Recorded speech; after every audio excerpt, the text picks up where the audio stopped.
All right. Good morning, everyone. I am Kira with ADOSKC. And here we have Miss Al, Brian, and Chris. They are with us right now. Um, thank you so much for joining us today on another Saturday. It's actually really nice today. At least in Kansas City, it is. Like it's beautiful outside. So if you are here watching on YouTube, thank you so much. Please take a moment to like this video, subscribe to the channel, and also if you find anything interesting that we discussed, please leave a comment and also share this with your family and friends. Today, in anticipation for Tuesday's election, we will be talking about what's on Missouri's ballot. And later on, we'll also discuss some current news and events that are happening in the state of Missouri. So let's get started. The first thing that I think we might want to talk about is like kind of a breakdown on how we've been advocating for voting. I know a lot of ADOS has been pushing for down ballot voting. So maybe we can start there and talk about why voting down ballot is important versus just voting blue, as they say, or even red or green or libertarian or however else. Why is ADOS pushing to vote down ballot?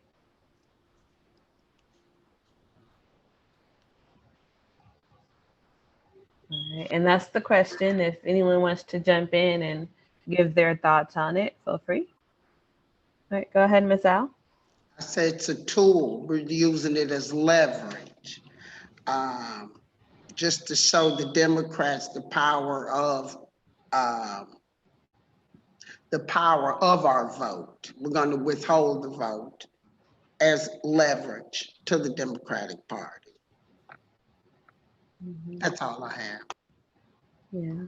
And also when we say withhold the vote, we don't mean we mean withhold the vote at the federal level, at the presidential level. We don't mean not to go out to vote. I know I've seen a lot of posts about people saying they're just not going to vote at all. And I don't think that's wise because there's too many candidates to vote for. There's too many measures to just not show up at all.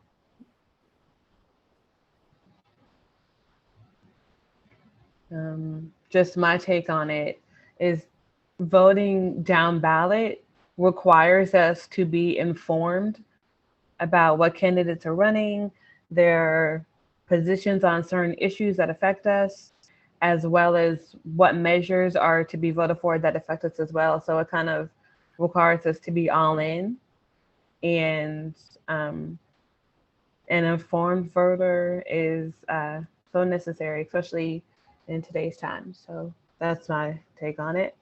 Brian, what do you think?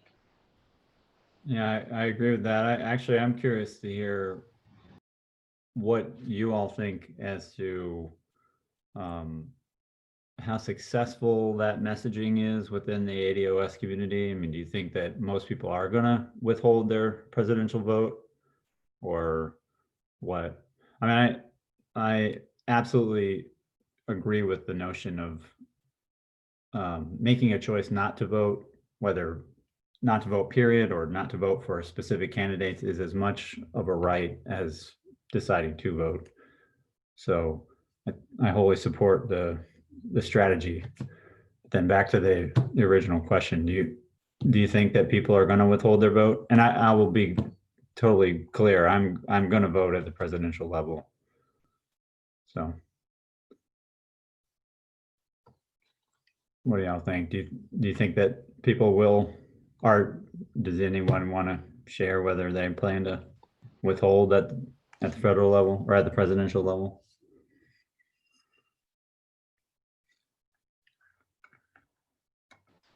I'll jump back in. Um, I think that for ADOS, it is successful because it's um, it's a demand for us to come to terms with a party that we've been the most loyal voters to, yet doesn't necessarily have our best interest when it comes to us voting them in, and then they completely go against our what's good for us. Um, Do you think it'll be successful in the sense of will it be recognized and attributable to the ADOS community in the sense that that will create the leverage necessary? I mean, is it widely enough known that there's an ADOS movement to withhold the presidential vote as a way of, protesting the Democratic Party, particularly from the top down?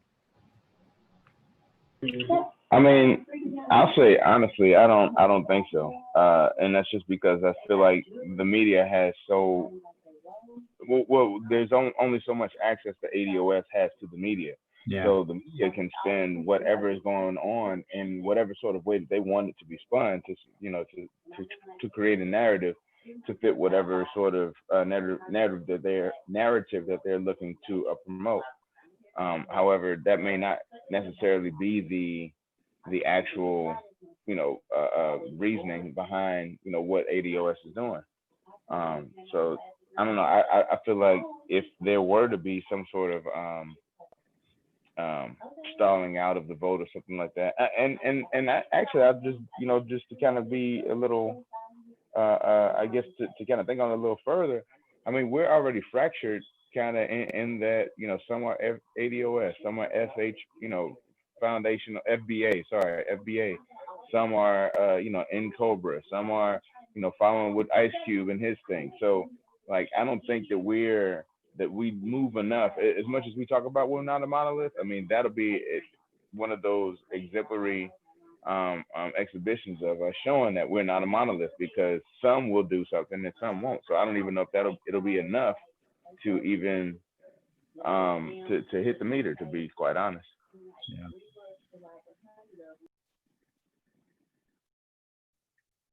Miss Al, did you had your hand raised? Do you want to say something? Yes, yeah, I support, again, down ballot Democrat. But will other people, I'm not sure. Most people are still coming to grips with that they don't have wealth.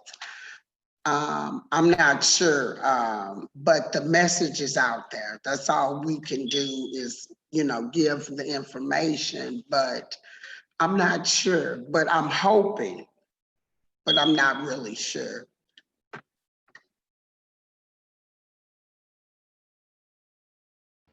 Okay.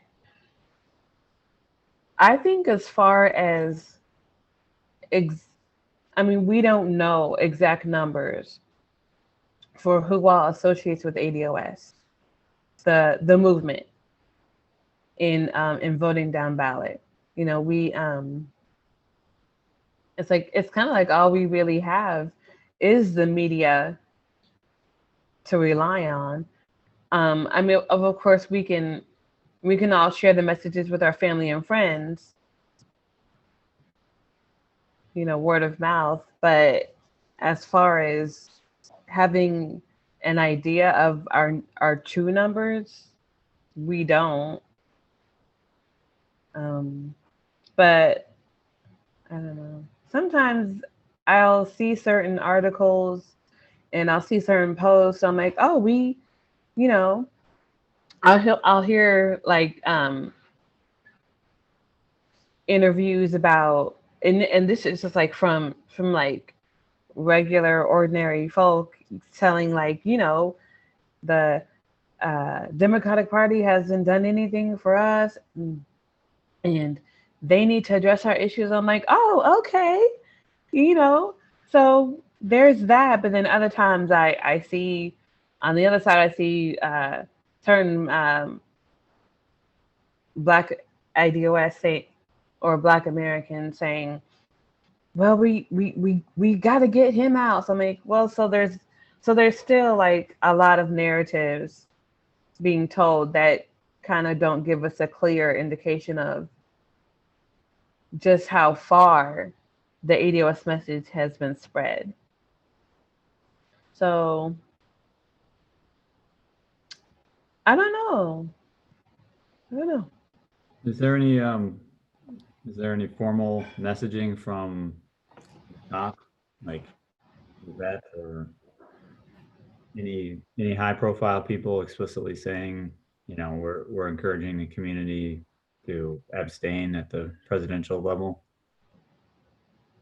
Mm. you know? Um, I don't think there's any high profile people giving that exact message. I know there's a few that have risen up giving the messaging that we need to have a Black American agenda Yeah. at the federal level. You know, Ice Cube and his CWBA. And then there's of course Yvette and Antonio who are sitting there messaging. There's the resource of William Darity and Kirsten Mullen's book that we've been using to kind of grasp the need for reparations. And I think those messages are spreading. The fact that there has been such a systemic oppression of Black people that something needs to be done about it. I don't know if enough of a mass translate that need into withholding the presidential vote. Just being honest. But I do hope that there will be a significant decrease in the percentage of Black Americans that are voting for Joe Biden. Because, you know, I think even at the Trump Hillary 2016, I think it was like 88% of Black Americans who voted for Hillary. So I think if we see any numbers like well below that, you know, if we see any numbers that are, you know, they're saying, oh, only 80% of Black Americans voted for Biden, or even like, you know, anything lower than, I'm like, okay, so that's like a significant drop. That's saying like, okay, you know, something closer to like 20% of Black Americans did not vote democratically this time. That's, you know. So I would say like if we see that after the election, then we're like, okay, that's ADOS influence. Yeah, that's a good point. I mean, you definitely the after the fact tallies, if you see that, you know, 135 million people voted, you know, at the top of the ticket in the presidential election, but then 160 million people voted in the aggregate for every other, you know, every other seat or every other ballot initiative, then there will definitely be a strong message. Of course, at that point, you're fighting a messaging war of like, well, we did this for this reason, or, you know, some groups are claiming that they did this and other groups are claiming that they did this. And then the groups that lost, you know, whether it's, you know, federal Dems or Republicans, are going to say, well, you know, so-and-so groups didn't vote for us for this reason or that reason. And it becomes a messaging battle, messaging war. But it's either way, it's good. I mean, like Miss Al said, you know, you got to take your leverage when you have it, you know, and that's the only way you're going to build it.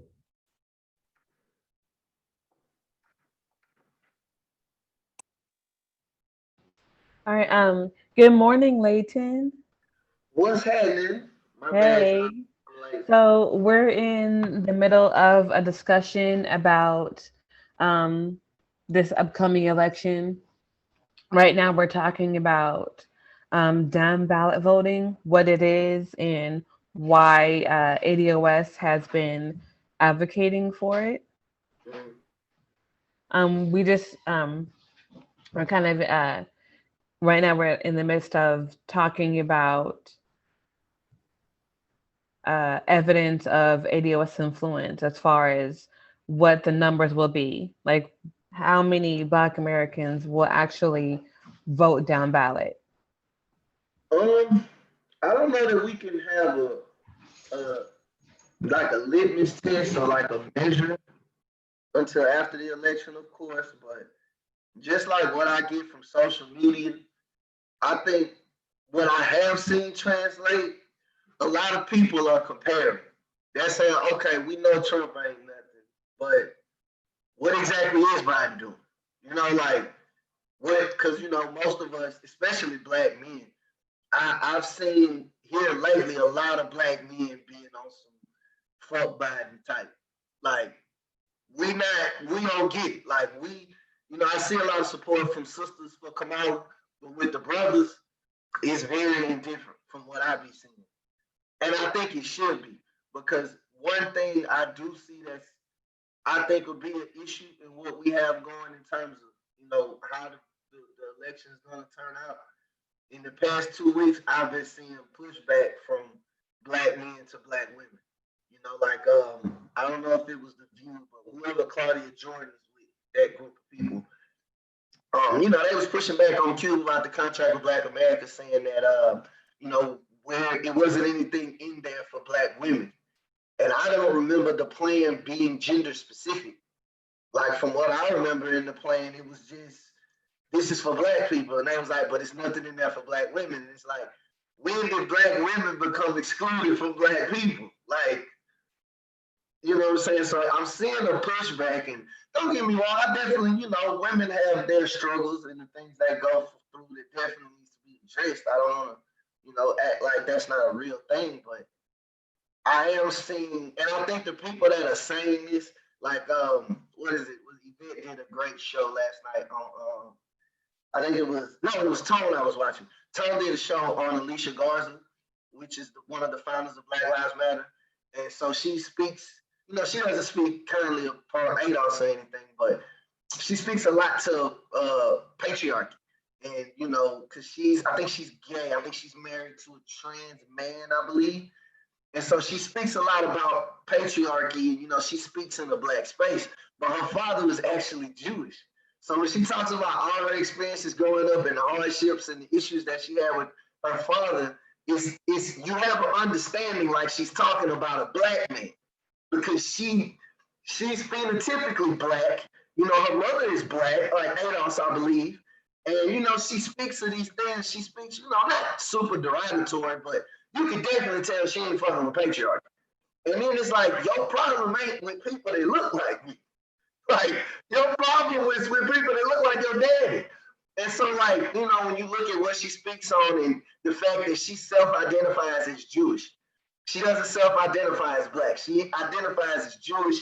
She identifies as queer. But the name of the movement that you found was Black Lives Matter. Why wouldn't it be Queer Lives or Jewish Lives or whatever? So it's a great breakdown about that.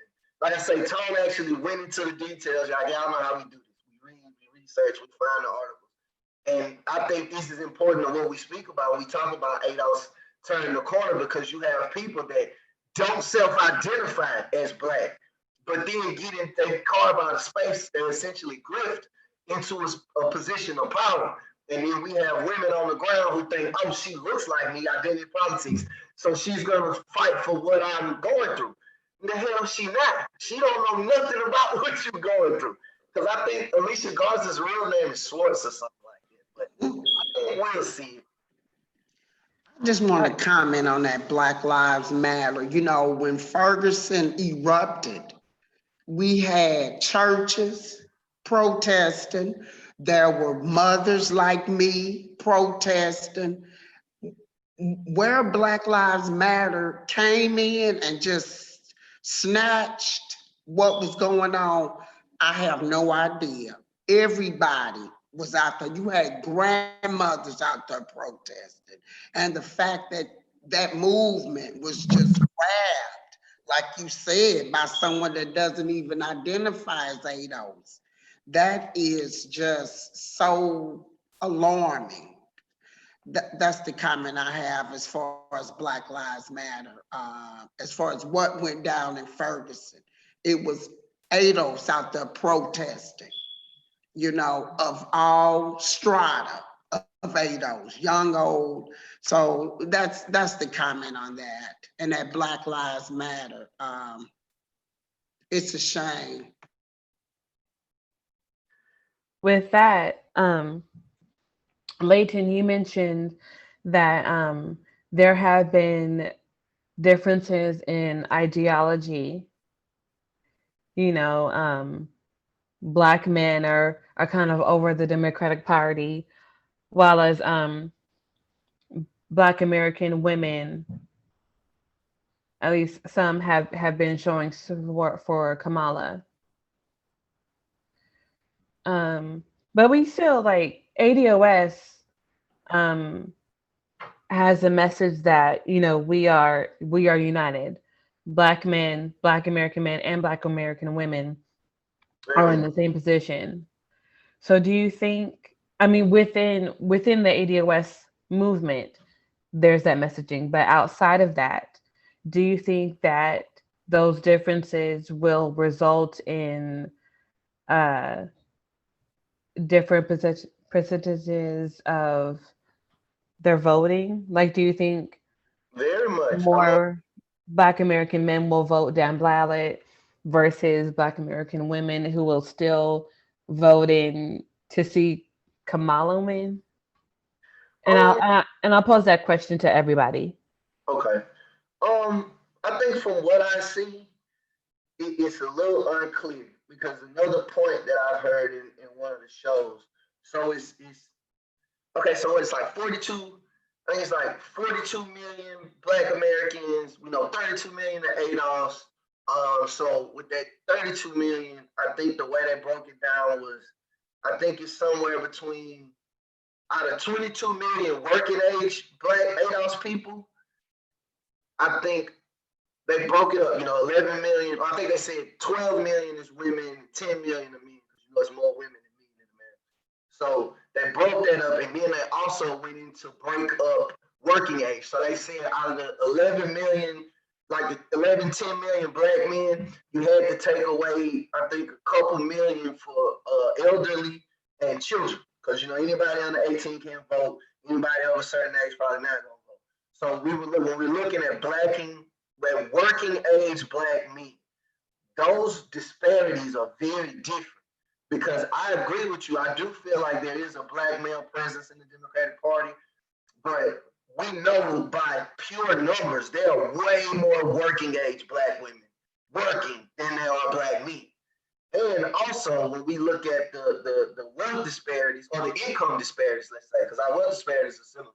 When we look at our income disparities, there are way more working women, Black women, making way more money than brothers. Because most of us are in jail. Most of us are incarcerated. We know that, we're incarcerated. Basically, 10% of all Black men have been in jail or are in jail currently, and 33% of all Black men will go to jail. So we know if you have a felony, you don't get any jobs, you don't make a lot of income. We know all that. So I said all that to say this. I feel like what Black men are looking at is, okay, we know what we struggle with when it comes to police, when it comes to jobs, when it comes to prison incarceration and all these other things. And when we compare that group of men to a group of women, I think we are centered very differently. And I don't really feel like anything productive will come from the clash, because I don't see most of the conversations that I see that Black women are having on some what about us type of, context. It's not rooted in any data. Because like even with the contract with Black America, like I never understood, like, you're asking for something specific to Black women in the plan for Black America, ADOS Black America. And it's like, in order to, and I'm not saying that it doesn't need to be done, but just like everything else we do, we know mass incarceration for Black men is at a rate that we've never seen in modern world history. That's why that's pushed. Now, if we're talking about wealth disparities, like between white women and white men, then yeah, you have to, you have to address that. But like, it's the infighting. Whereas the average Black male only makes 0.67. He makes 67 cents on the dollar to a white male. A Black male does.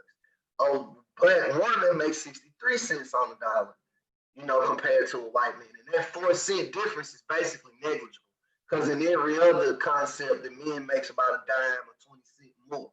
So ours is as close as anybody. So I just think between the infighting, I think if it doesn't become rooted in data, if it doesn't become, okay, we feel this way and this is what we have to prove it, and this is why this should be, higher on the priority list, I think it'll just be a bunch of back and forth. But I don't feel as though, and I just, it's my personal opinion, I don't feel as though Black men have much of a voice. Like, our voice isn't nearly as loud as Black women's are. Because most of the Black men that I talk to, we'll have the conversation between the fellas, but when it comes to like a national discussion, we got to think about most Black men are incarcerated. Most of us that would speak out don't, because we're in jail. And those of us that could, it's only like 5 of us that are in a position to speak to some of these things in the way that we need to. But most of those guys that are in those positions are your Trump supporters or your upper echelon because I know friends, and it's sad to say, but we're gonna speak on it because that's what we do here. I have friends in Kansas City who very much believe that the Trump going in office better benefits them than Biden. And they are correct. They are very much correct. The issue with that is that it totally destroys your whole family, your whole lineage. Because you're the only well-off person in your family. So when they cut Social Security, when they cut Medicaid, when they cut all of those government-funded programs, yeah, you're fine and you don't notice that because you don't use those programs. But your grandmother does, and your aunt does, and your little cousins, and your nephews, and your nieces, and everybody that's in your family, they need that. So I feel like our voice of those of us that speak, most of us shouldn't, they aren't speaking to the rest of the group. And I also feel like those of us that can speak to the rest of the group have a very muted voice.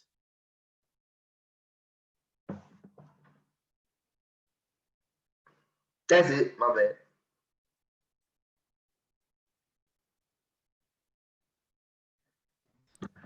Well, I was gonna say, I'm sorry, Brian. Were you gonna say something? Well, I was gonna ask Leighton that last part about. Let me make sure that I heard you correctly. You were saying that there are Black men in KC that you talk to who say that voting Trump being reelected is better for them. Is that what you said? Yeah. And your point is that, well, it might be better for you, but it's not gonna be better for your immediate circle. Okay. So if we can divert just a little bit, I'm curious to know what's the rationale for the people you talk to who say that, the Black men you talk to who say that voting for Trump is better for them. Is it just economic? Is it just labor related? I mainly see, like, you think about the tax cuts and the way the brackets are set up and how much taxes you pay at a given level. They'll pay less taxes. Granted, this isn't the Biden plan where you're taxed, I think 62% if you make over 400,000. I don't think the other ones are quite that way. And I also feel like a lot of Black men, the Black men that I'm referring to rather, I feel that they speak from a position of where they aspire to be, as opposed to where they are. Like, oh, in a couple years, I'll be in this position, and this will really work for me. And I think that's a major issue, which is why we push the political literacy. You vote for where you are, not where you're gonna be. Like, you can't vote with the mindset of 10 years I'm gonna have this much, because it probably don't work like that. And so I think when we become to get self-interested, because like I say, conversations that I have with a lot of people, because y'all know I'm on a forum and everything I say is like torn to pieces. But it's, I enjoy the discourse. So in that particular circle, I feel that it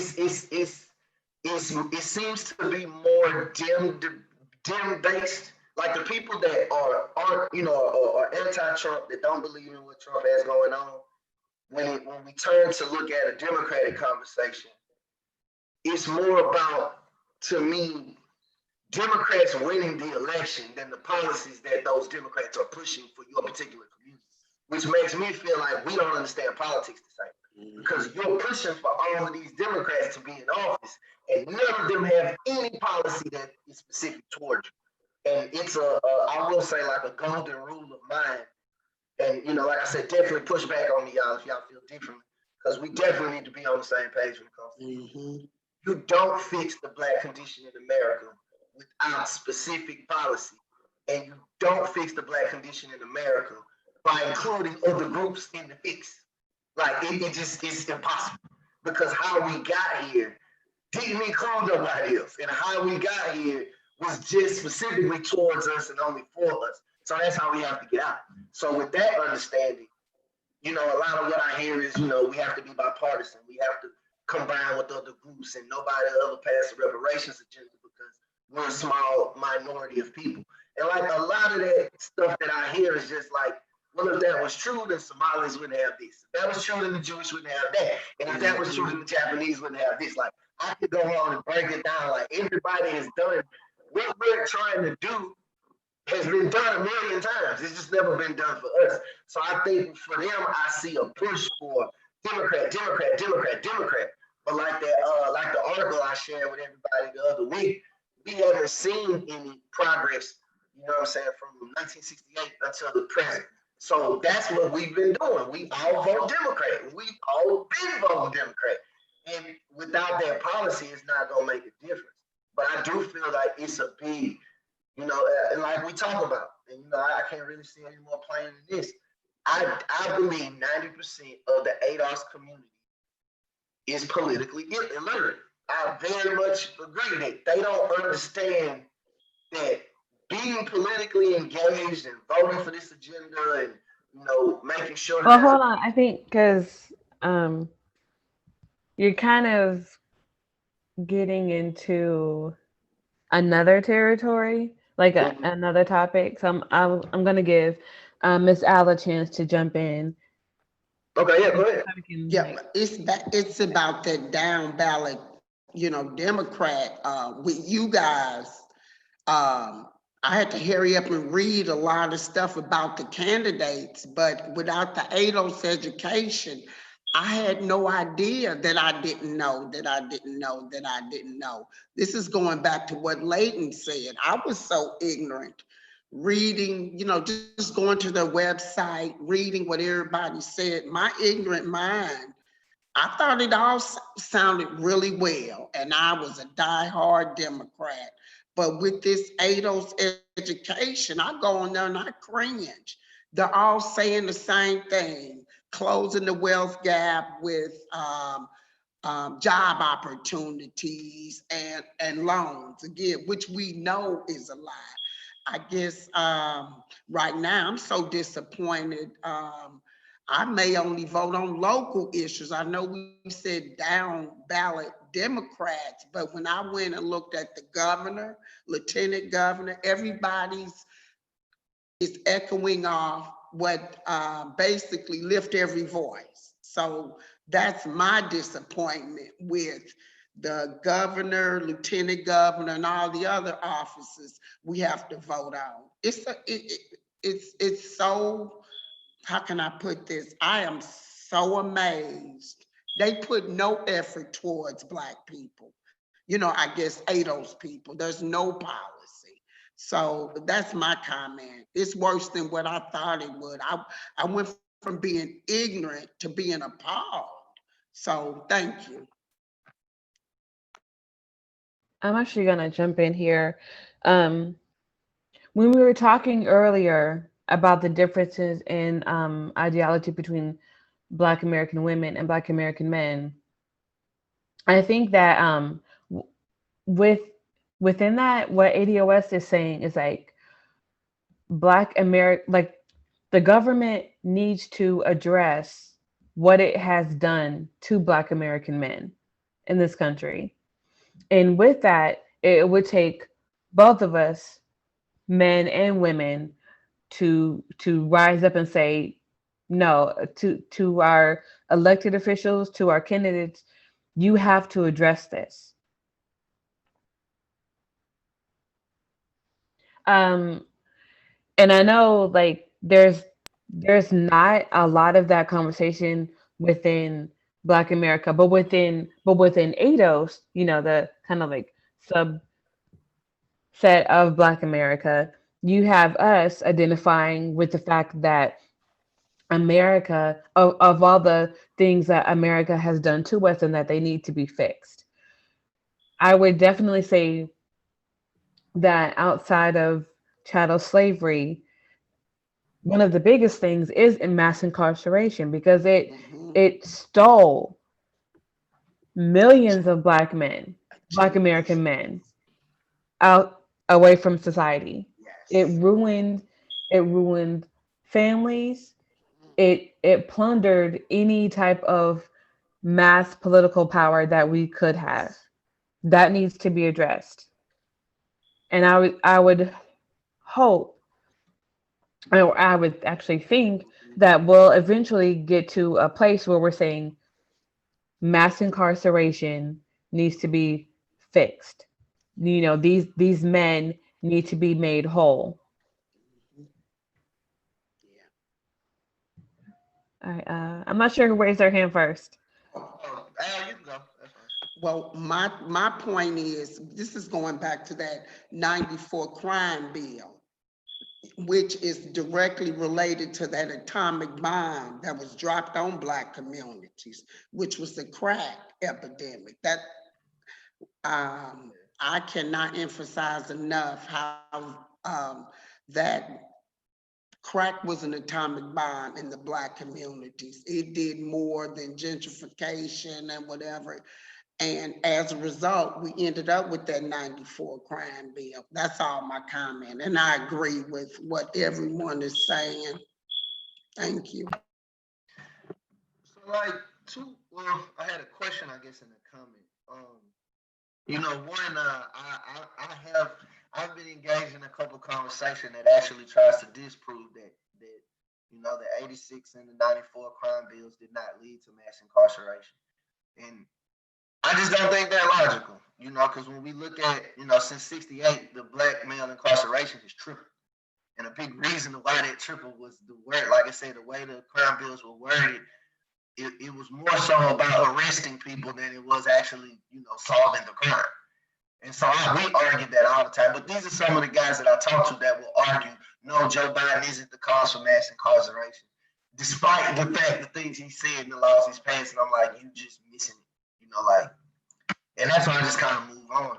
But I did want to comment on Kiara's point to when we talk about, because this is something I think we should discuss as well.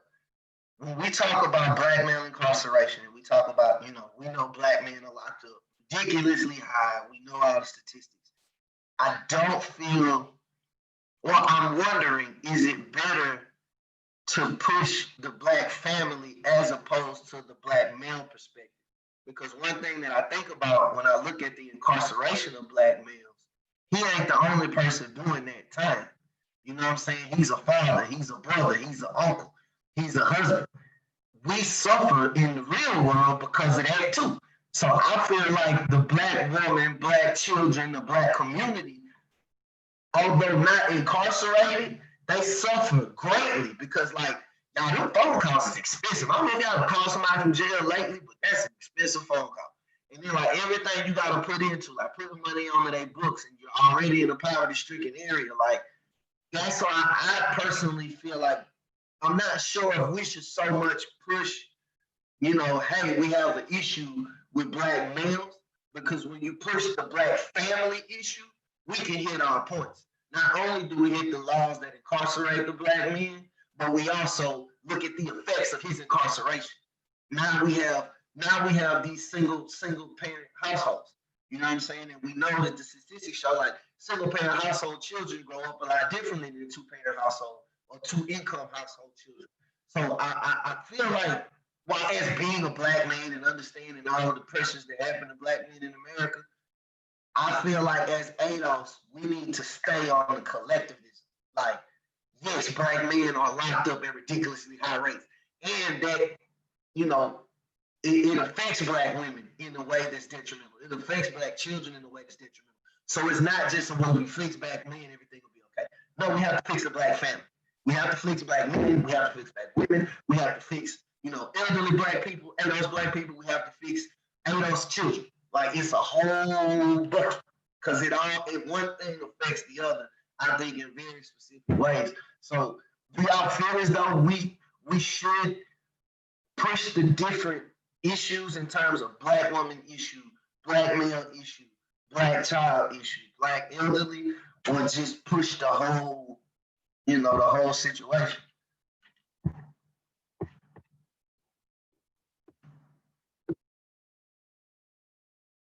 Go ahead, Miss Al.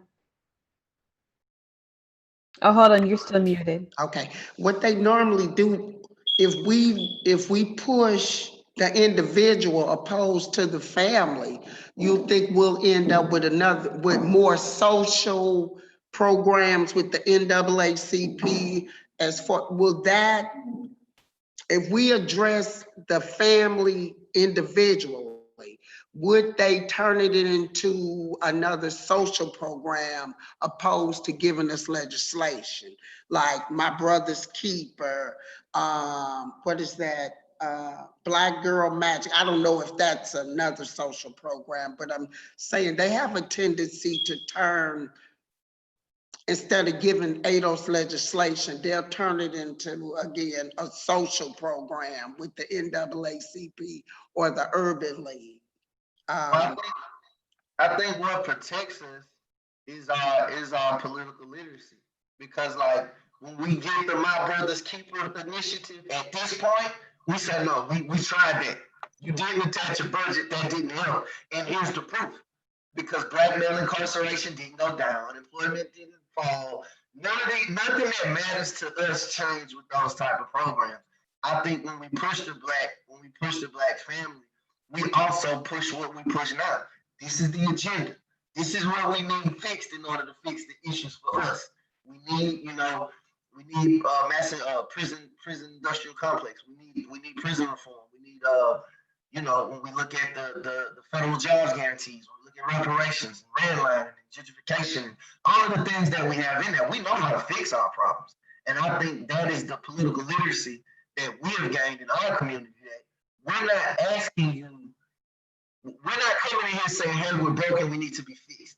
Like, in addition to saying that, we're saying, this is how you gonna fix it, because don't nothing else work. And if you can't do nothing, if you can't give me something better than this, I don't want it, because don't nothing else work for us. And I think we have to stay vigilant about that. We have to stay vigilant on this is the fix, because again, comparing that to all throughout American history, when you compare it to, the New Deals and the Homestead Acts and, all of the different pieces of legislation that passed to help different communities, we know how wealth is created, we know how wealth is built, we know how it's sustained, we know how to protect it for the most part. And we also know that with us having a generational issue, we know that the things that we're advocating for has to sustain over the next 400, 500 years. Otherwise, you're not repairing what we're talking about. Because if you give us this policy for a couple of years, you're not going to fix a 400-year issue with a 4-year solution. This is not going to happen. So it has to be continual. And I think our political education is what should clarify that. That should protect us in that way. So when they present, hey, we have this initiative for ADOS people, we're going to do this. I don't see no budget, and that budget ain't big enough. Try again. Like, and we just stay at it. Like, I think it's really a bully game. Seriously. Like, we just got to fight and keep fighting. Yeah, I think that with political literacy, one of the things that we might want to focus on for a little bit is the difference between things that can be done at the federal level and things that can be done at state and city levels. Because we're saying vote down ballot. The Biden does not have an agenda that's adequate for our needs. Okay, so what can be done at the state level. And two things that can be done at the state level is the first thing, Miss Al, you were talking about jobs and making sure that Black Americans have a place to work. But within that, you have to realize that if they're not being paid living wages, it still doesn't matter. Like Black Americans are predominantly the ones who do have those low wage jobs. So if we can push our states to increase minimum wages to a living wage, then that would account for that. But also within that, we could also push for a type of program, if not affirmative action, but similar to affirmative action, to be reinstated. And that would, in that we could say, okay, if Black Americans are 13%, 14% of the population, then they also need to be 13 or 14% of the workforce. So that way, okay, let's say you have a job or an place of employment that has 10 employees. 2 of them have to be Black American. And those Black American employees have to be paid a minimum livable wage for that state.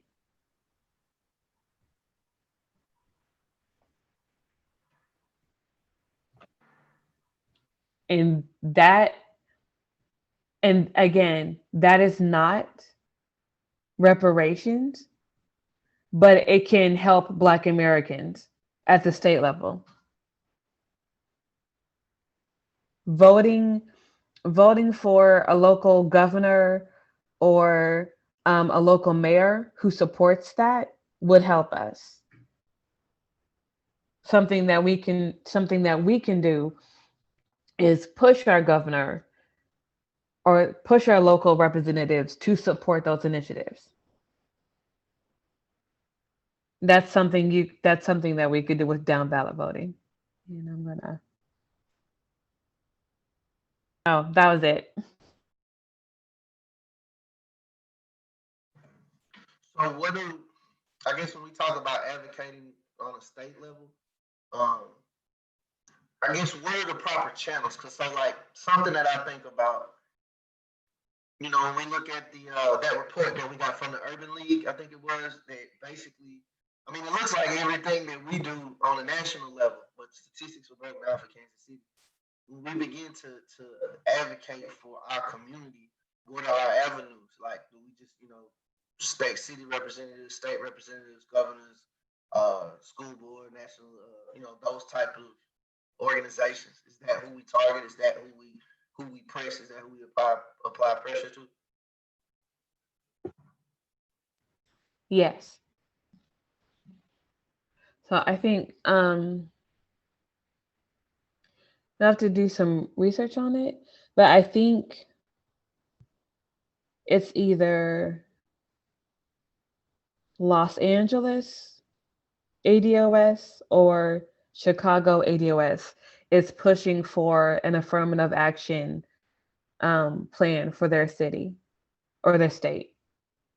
I think it's a state. And basically we in that I really appreciate how the narrative on affirmative action is starting to change. Like beforehand, it was earlier this year, it was touted as just, welfare for Black Americans. And then slowly as the months progressed, people were like, no, what affirmative action was, it was a type of subset of reparations in addressing the issues of Black Americans not getting hired. So with that, I'm just really glad that people are starting to recognize that program for what it was and what it should have always been, and address for issues in Black America of us not getting decent jobs, not getting fair living wages when we worked those jobs. And again, I think that needs to come back.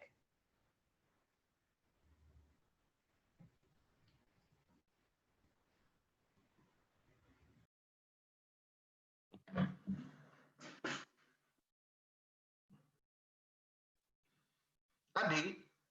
I understand.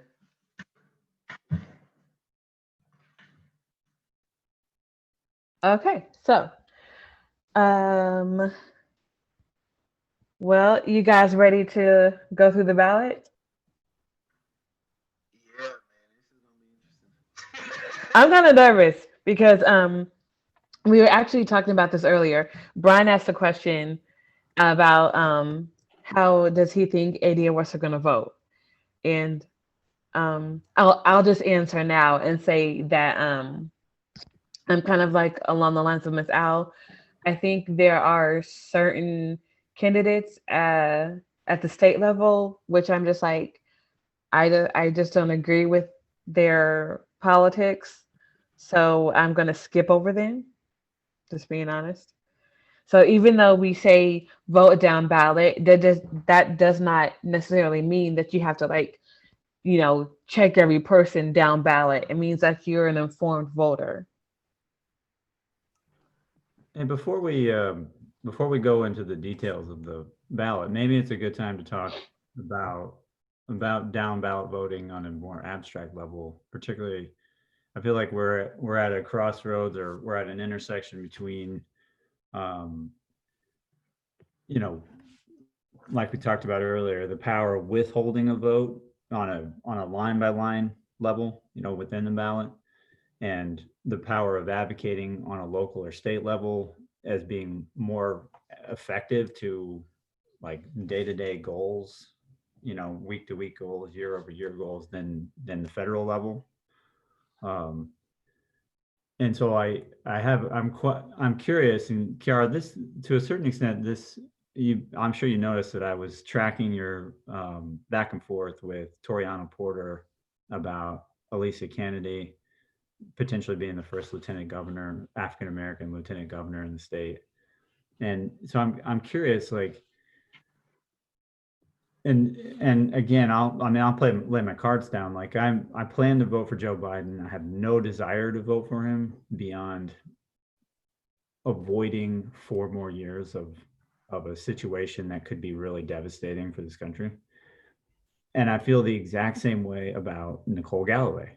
Like, I don't think of Nicole Galloway as a dynamic future governor of the state of Missouri. I think she would be light years better than Mike Parson, but Mike Parson is a walking white man zombie. Like, he's just an atrocious politician, and frankly, like, based on some of his behavior, I think he's not a great person either. Like, human being, he's just a bigot, like, straight up. So we very quickly get into the idea of like the crossroads of how effectively can you make change on a local or state level if at the same time you want to use your leverage, particularly on a line by line, vote by vote, station by station within the ballot to withhold, to say, like, I'm not going to vote for X person because I don't like their policies, even though the person who's in the role now, like, for example, say Yinka Folletti versus Jay Ashcroft. Like, I don't know much about Yinka Folletti, but I know Jay Ashcroft is horrible. And the same for Nicole Galloway and Mike Parson. Like, I don't particularly think that Nicole Galloway has a lot to offer, but Mike Parson is just a nightmare. He's just a nightmare for the state. So how do y'all feel about that? Like, how do you balance the notion of creating the leverage for yourself while also saying, Jesus, we really have to get so and so out of here because it's just a nightmare, and 4 more years of this person in this very powerful position will do more damage than a much lesser person who doesn't do what I want them to do and doesn't advocate for what I want, but and obviously there's an accelerationist option here too. So, all right, there's a lot there. So I'll just let that go. I was gonna say, I think in that, and I have for me, I'm bringing the same mindset to the local level as I am at the federal level. Like it's just, and obviously we're Black American. We are ADOS. You're coming from a slightly different perspective because you're an ADOS ally. So there's a difference there. But still, I say that I'm not casting my vote just to get somebody else out in exchange for someone who still does not have my best interest. And and in that I can also stand on that, and no matter what the outcome, I can still go to whichever person wins and be like, we Black Americans in Kansas City, in Missouri, need these policies. I can say, I didn't vote for you for this reason. Here's how you can fix that so that I will vote for you in the future. You know? So I still feel like we can hold them accountable that way. I want to say, I think that's totally valid. That's a totally valid rationale, position to take. I think also, like, well, I'll shut up and let other people talk.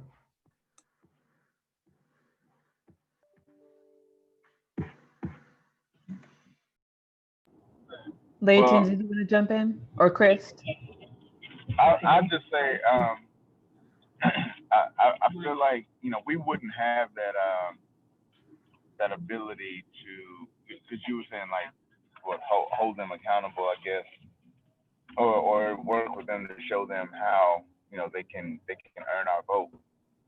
I don't think if they can find a way to not have to deal with us, they won't. In a quarter mile, destination is ahead. So that's something that we have to make sure that we, are moving in that sort of space, that we aren't people that can be counted out. We have to make ourselves necessary. Absolutely, Chris. Like that's a great point. Like if we're not making a fuss, they have no reason.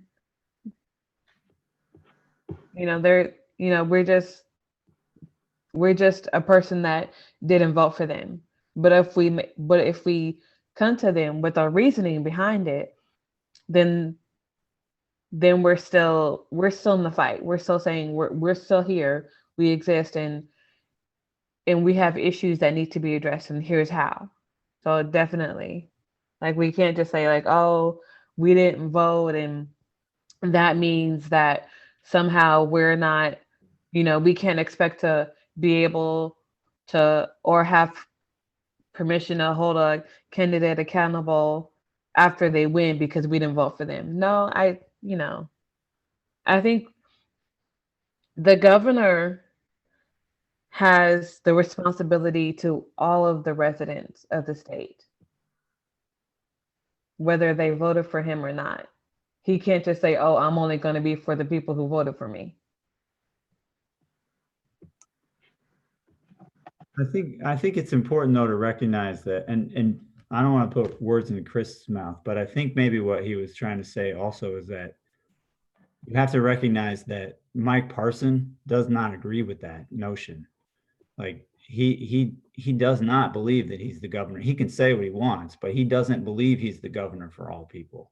Whereas Nicole Galloway actually might believe that, and I think Chris was trying to say, or the way I interpreted what he's saying is that, like, in some cases you have to vote for the lesser of two evils because you actually have access to that lesser evil. Whereas if you withhold your vote and the greater evil retains power, you don't have access at all. Even if they can say like, yeah, please come tell me. And, but it's total artifice. Like for the brief time that I worked in corporate America, I realized that there's a huge difference between having an open door policy and having an open mind policy. And I think that's part of the issue is like Mike Parson can tell you you can come into his office and advocate all you want, but he's not going to listen to you. Whereas Nicole Galloway, and again, I don't think Nicole Galloway is anything special, but she would actually believe in the notion of being a governor for all people and listening to all constituents, and the same applies to like Donald Trump versus Joe Biden. Like, I actually think Donald Trump is a guy because he's so wildly narcissistic that might and be proven. It has been proven. Like when he's had all kinds of random people in his office who would listen to someone just because he wants to be loved by so many people. Whereas Mike Parson does not care, right? He cares about white people in rural America. So sign off on that one. Hey, Chris, did you want to clarify what you meant, just so we can make sure that what we interpreted your meaning is actually what you meant? I mean, yeah. Like we have to make sure that we are exercising our vote, and not and so that's that. I guess that's kind of what I meant in terms of making sure we're not withholding our vote to the extent of, all right, we're not gonna vote, but then if things are still moving and things are still going along, then what have we actually done for ourselves as a result of that? We can't hang ourselves out to dry, or bite our nose and spite our face, so to speak. So that's kind of the vein I was speaking in. And then and I know you weren't kind of going this route, but I know you, like when you were saying in terms of working with people in the future and all that. But when we think of like Joe Biden, he ain't got no future. We know this is it. This is it for him. He is not doing anything political again after this in any sort of space. I mean, I honestly don't even. I doubt he'll make it through the term, to be quite honest. But yeah, people like him, they're looking at the clock, the clock and the calendar, and they're saying, I don't have to do it. I can ride this thing out and not, and bide my time until, I ride off into the sunset and then kick the can up the road and let somebody else deal with it. So we have to be mindful of things like that. So, that's why it's always good to have and to, go for, younger, more progressive, political activists who could actually, move to work in our benefit.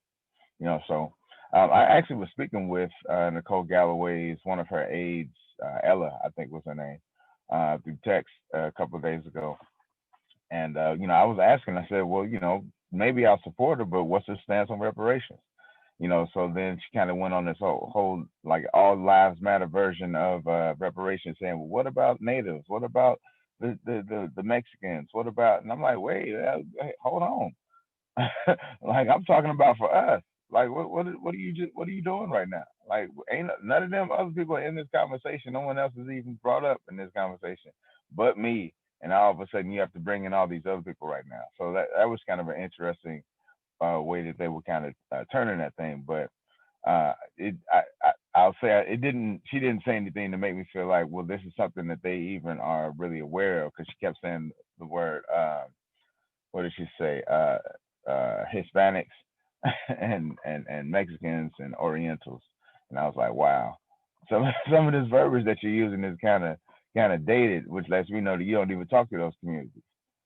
So but anyway, but yeah, just to clarify, like we still need to make sure that we're using our vote, but doing so effectively, so that way we can show the power that we do have.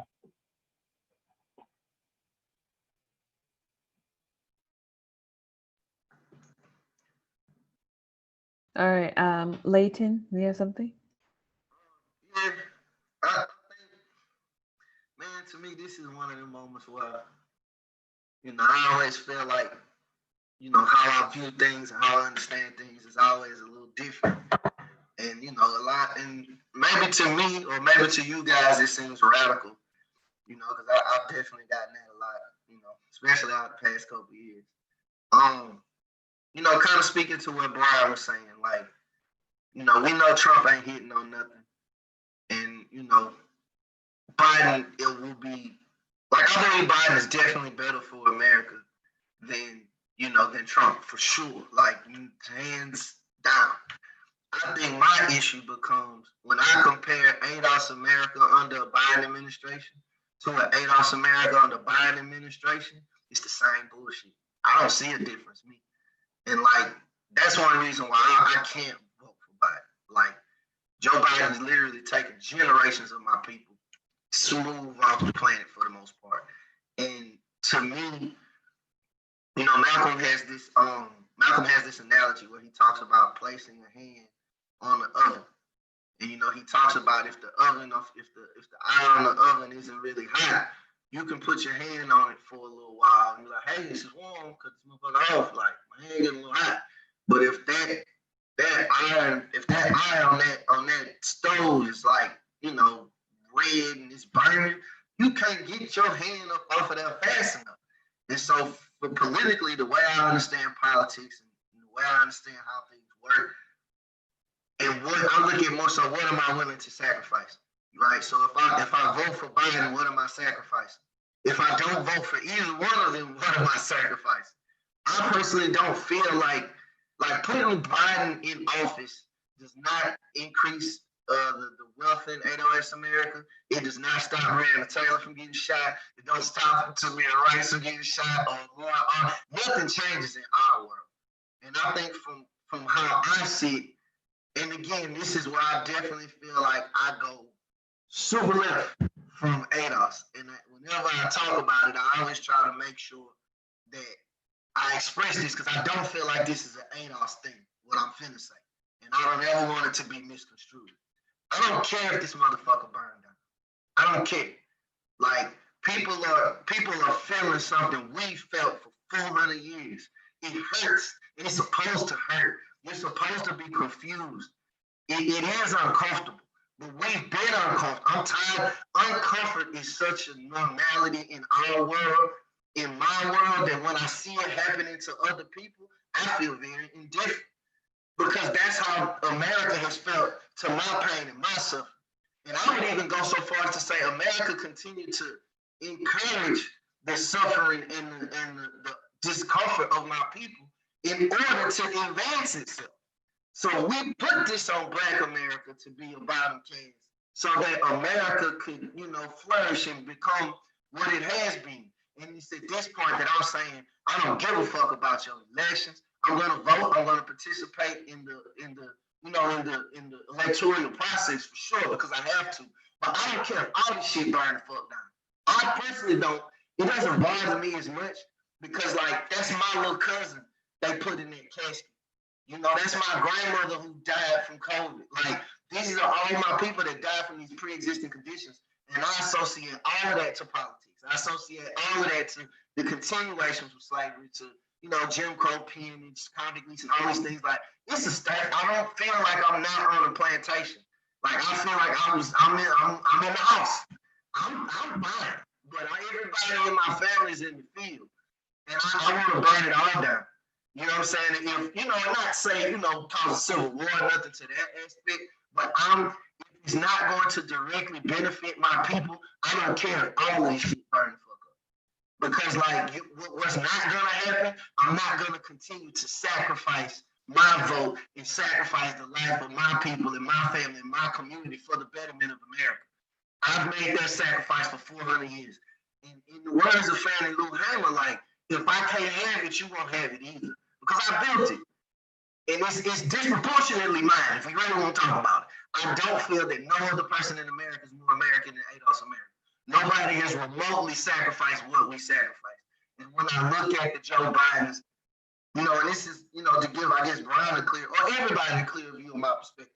I question at times whether Joe Biden or Donald Trump is more detrimental to my community.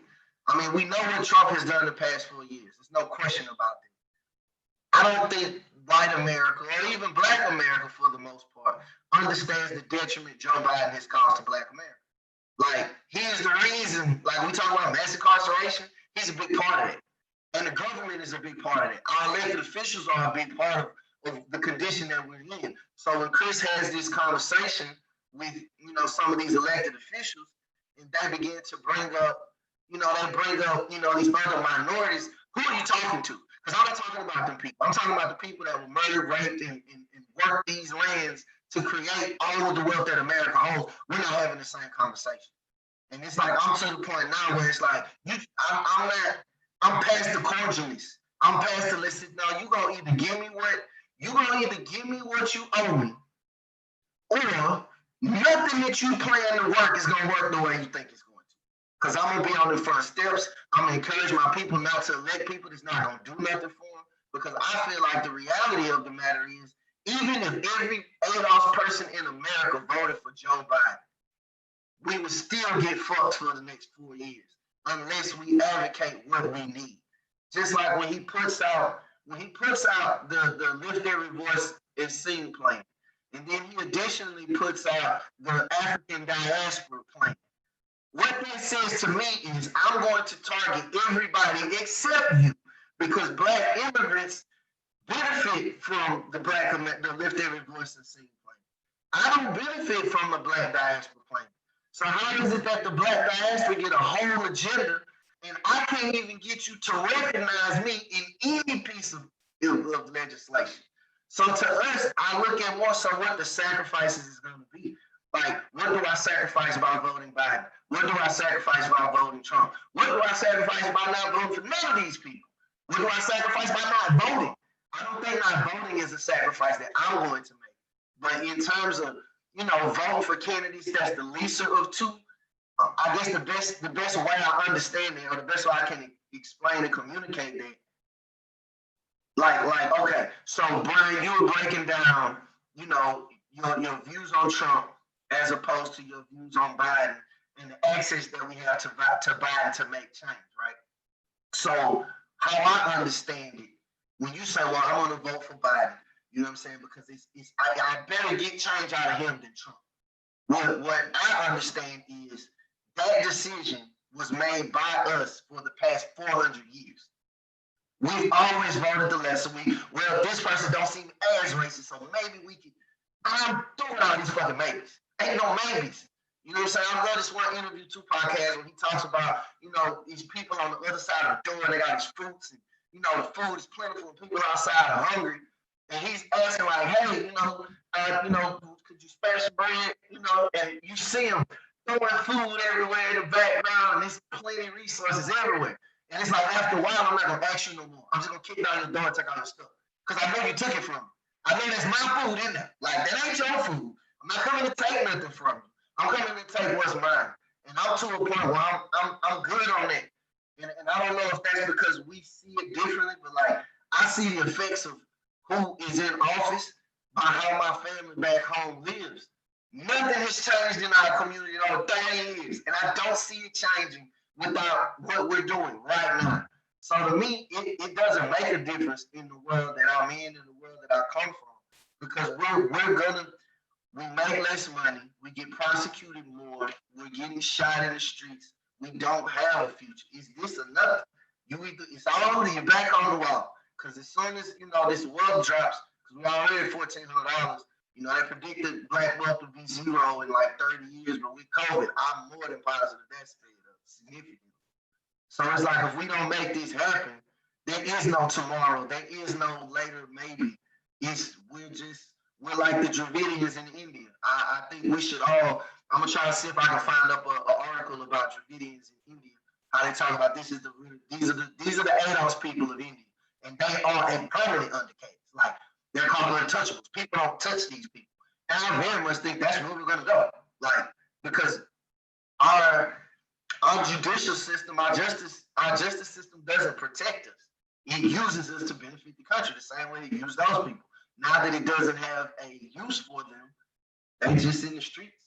You know what I'm saying? There's no use for it. But I'm sorry. No, you're fine. Actually, Leighton, if you can find that article. We might add that to the discussion as well. And while you're looking, I'll give Miss Al a chance to jump in. Yeah, my comment is, this goes back to, like, we're speaking on the 94 crime bill, but this is about the information you presented last Saturday. Remember, didn't you present an article saying in order to get the crime bill passed on the Republican side, they had to agree to cut 410, was it $410 million It was from? $420 million from programs that benefited Black American communities. And Right. that's, yeah.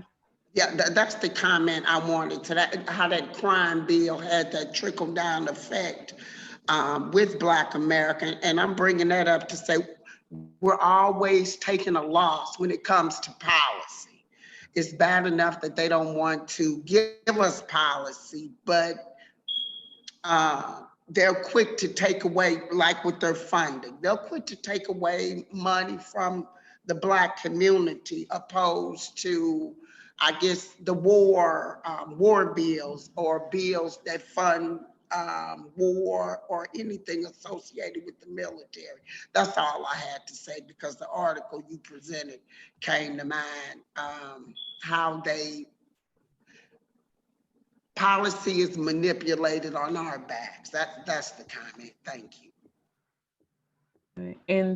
And with that said, I will say this, that without with the policies, with the legislation that was passed in the form of the 94 crime bill, and the fact that we had uh congressmen and women who we voted into office, and who passed, and who I think the article stated that President Clinton convinced them to vote for that, at the same time as Republicans were saying, we'll only vote for this if you cut out those programs.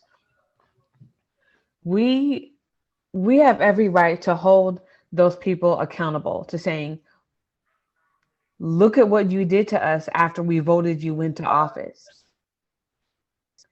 And with the election now, I've also spoken to Nicole Galloway, or at least her representative, or the people she works with, as well as the reps for Emmanuel Cleaver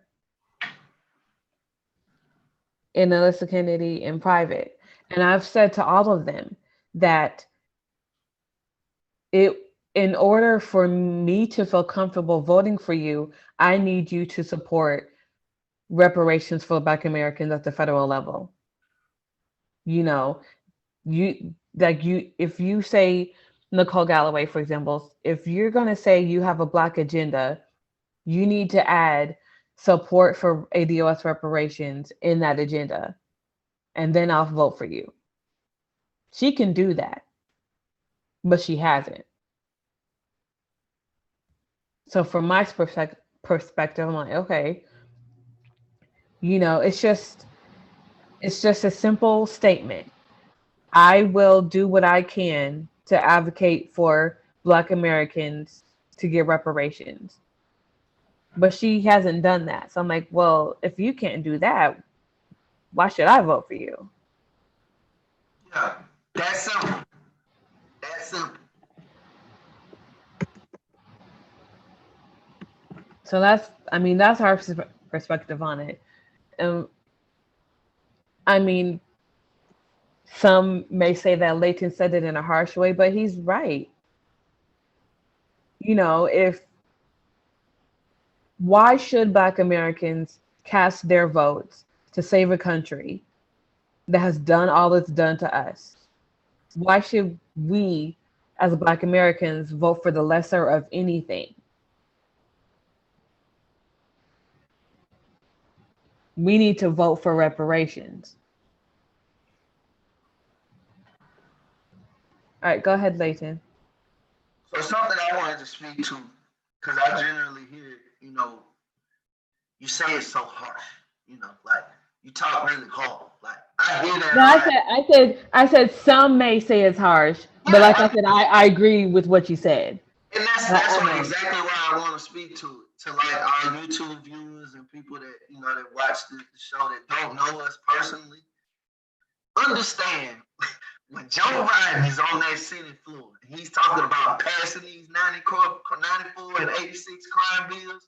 He was saying some really harsh, disrespectful, super predator. I don't want my kids to go to school in the jungle. That's how they talk about you. Like, I know most of us don't know that, but they talk real crazy on this Senate floor. And then when they see you in person and they see your communities, they blame the issues in your communities on you. When the whole time they cut the funding that made your cousin or your older uncle sell that dope. And not only did they cut the funding for the jobs that he would have had, they put the dope in his neighborhood for him to sell. And then locked him up for selling it. That's real. That's real life. That really happened and it really happens. So when I'm speaking, and I do feel like the majority of my passion, because I'm not angry, more so as I'm serious.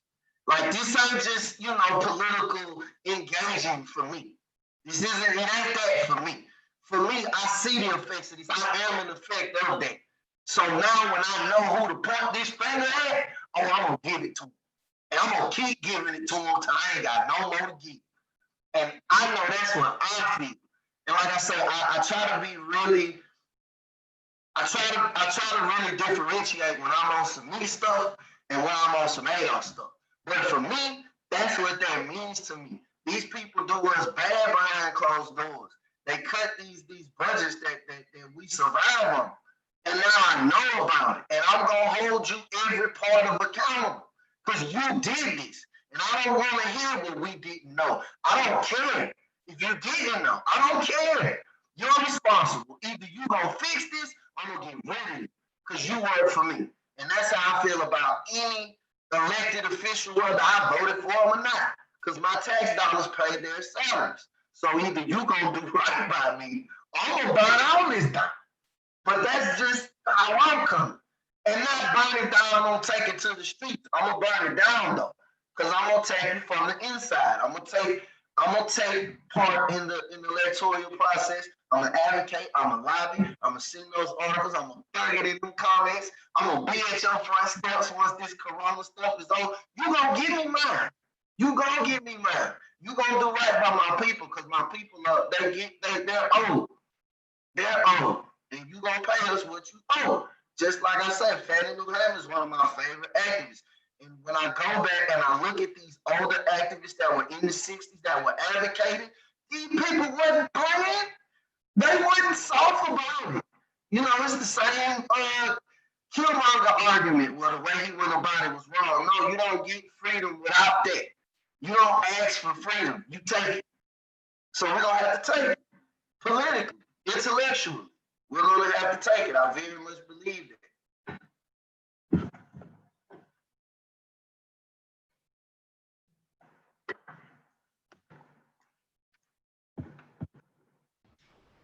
So with all that said, I think that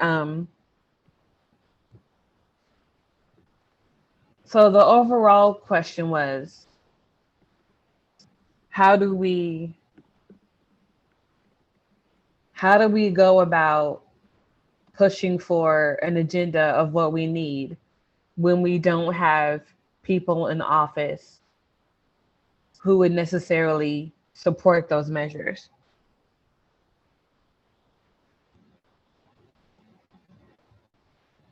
All right, go ahead, Layton. First thing that comes to mind is well, the first thing I think about, the first thing we should do, I don't think it's the first thing that we always do. We should educate the constituency always. Because once you educate the people, then you'll have people come forward that's about that action. But, aside from that, we have to be in those city halls. We have to be in those board meetings. We have to be at the, when KC tenants go and push certain issues, we have to make our presence known, whether digitally or physically. And we have to be there. We have to do what we do now. Have the printouts, have the printouts of our agenda, have the printouts of the 10 minutes to closing the racial wealth gap, having the urban, the National Urban League statistics on Kansas City, and saying, this is what the policies are. We can go up and we can find every policy that's written for our people. This is what the policies are.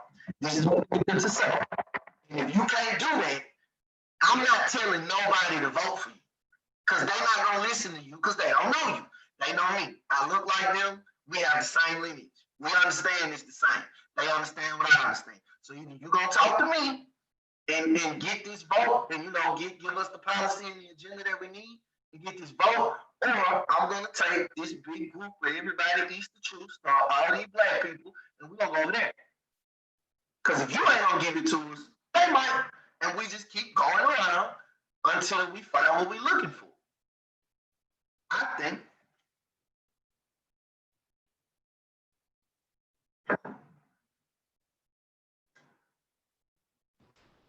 Yeah, and with that, I also want to say, excuse me, that another issue within Black American politics is that we put and have put so much emphasis on the two major parties, and I think that needs to change. Like, because we keep saying, like, and as a whole, not just ADOS, but Black Americans as a whole keep saying, oh, well, it's either or. And it's not either or. We could, in some states, Democrats are working to get parties off of the ballot because they have been getting so many of the votes. That says something. That says that we don't just have to vote blue or red. We could vote green. We could vote libertarian. So I think that, as we're heading into a conversation about possibly what actions we can take post-election, we can focus on other parties as well. We don't, we could advocate for issues like ranked choice voting instead of just, winner, either or. All right, go ahead. I think Miss Al and then Chris. All right, go ahead, Miss Al. Just a quick comment. Yeah, we're going to have to get out here and push and advocate and inform the voter. My own personal experience, I had no idea that there was a Green Party. So I'm just using that to say we have to get the message and the information out there as the first step. And I agree with what you guys are saying. That's it. All right, Chris, to jump in. Yeah, I was just gonna say, so does that mean that we would or could see ourselves getting behind the Platinum Plan? And or does that mean that we are, support Ice Cube CWBA?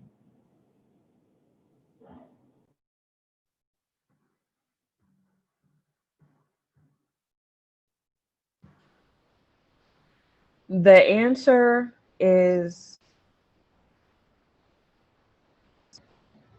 I think the answer is yes, asterisk. And that means that right now, the Platinum Plan, I mean, that was a joke.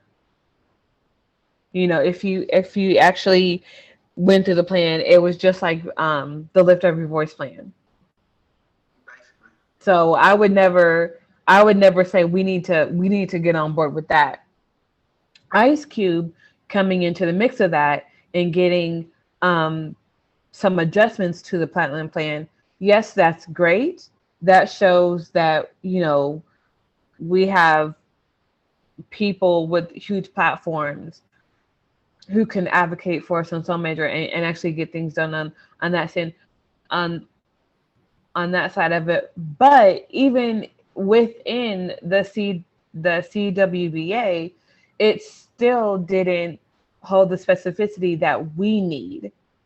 So I wouldn't even advocate for support of the CWBA without adjustments to making it, ironclad and saying these issues in the plan are only going to be for Black Americans. Right now, it doesn't say that. So that's why I say yes. And that yes is if it is adjusted, if it is amended or edited to be specifically for Black Americans.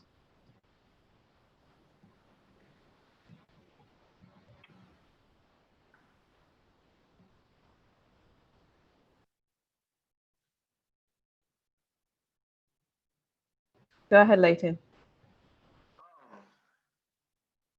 So, another question I like to pose to the group. When I hear, Democratic Party, Republican Party, I don't see a difference. You know what I'm saying? I know we advocate more for Democrats than we do Republicans. And I understand why that is such. But, I'll be honest with you guys, after reading that article from last week that, incarceration has tripled, Black wealth hasn't increased, Black home ownership has decreased all since the 60s. I don't really believe in parties. I don't even believe in candidates, to be totally honest with you. I could care less. If the policy isn't written how I say it should be written, I don't think anything else matters. Because platinum plan, lift every voice, I don't care. Contrary to Black America even. Like, I definitely feel like Cube's heart is in the right place for sure. But he doesn't have the verbiage, the political jargon, in order to put that into reality. Which I based on the last interview I heard about it, that Tone was getting with Cube to make some additions to his plan to make it more ADOS specific. So I'm interested to see what that looks like after, those updates and the red lines and all. I'm interested to see what that is, because that might be it, maybe. I don't know. But I don't think it matters, because regardless of who's in office, regardless of whether it's Democrat or Republican or what plan they put forth, if it isn't written the way we have our Black agenda written on ADOS101.com, as far as I'm concerned, it doesn't matter, because it's not going to be enough. But I do feel like, I wonder if all of us, by all of us, I mean like the Black diaspora, or all of ADOS people, even more specifically, I wonder if we're all out for the same things. I just don't believe that we are at this point, because I very much feel like the majority of us, or there's a significant amount of us that don't really care about, ending oppression. They just want to keep their same relationship to the dominant class. So it's like, I don't care if you free everybody, just as long as I stay in the relation that I am, that's cool, because that makes me somebody. When it's like, if you had what you needed, you would need that. You know what I mean? Like, I don't know that we're at that point yet. Because, just like with all these celebrities, we see, like, Wayne just endorsed Trump the other day. Like, Black celebrities, as far as I'm concerned, don't mean much shit to me. Because it's not rooted in anything. Like, just like with 50 Cent, perfect example. He endorses Trump, yet everybody's going to watch Power when it comes back on. And be like, oh, well, 50 rich, he can do that. Yeah, but he making money off of you and hurting you at the same time. You don't even see it. So I think it's the education, and we got to push the agenda to answer the question. I don't think it matters about a platinum plan or a lift every voice plan or whatever the hell the next plan they gonna name it. I don't think it makes a difference. I think it has to say what it has to say. And whoever introduces that into the House or introduces that into the Senate, whoever with that, that's who I'm with. Whether it's Marianne Williamson or Andrew Yang or Cory Booker or whoever, I don't really care. If it's Trump, I wouldn't really care. If it say what I need to say, I'm going 100 with that. And I think that's how it should be, because when we get too party involved or too candidate involved, We don't know their ties to other communities, and it shouldn't matter. We just need that policy ASAP. That's what we need. And I'm gonna jump back in and say two things. The first thing is that you mentioned 50 Cent, Curtis Jackson. From my understanding, he said that he endorsed Donald Trump because of the tax cuts. Like, he's a business owner and it benefits him to vote for a president who is going to give those tax cuts. That's him voting for his interests. Do those interests benefit the rest of Black Americans who aren't business owners? No. So in that, it's kind of like, 50 Cent has aligned himself closer to what we consider the ideal of white supremacy in this country. Mm-hmm. Yeah. So there's that. But the second thing I want to add is ADOS, Yvette Cornell and Antonio Moore advocate for Democratic down ballot specifically, is because they say that, we've voted Democratic for so long. We are the most loyal constituents that vote blue. And the Democratic Party owes us for that. So that's why they say dim down ballot.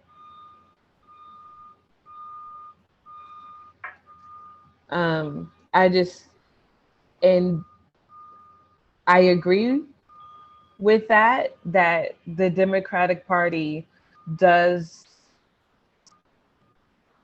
I'll say it like this. I personally agree. Now, I'm saying I personally agree because this isn't, a stance that ADOSKC as a whole has to take, but just me personally. I think that with that, it's like, yes, we have been voting Dem for decades now, but look at their agenda. Mm-hmm. It's trash. Yeah. And this is like, at the state level,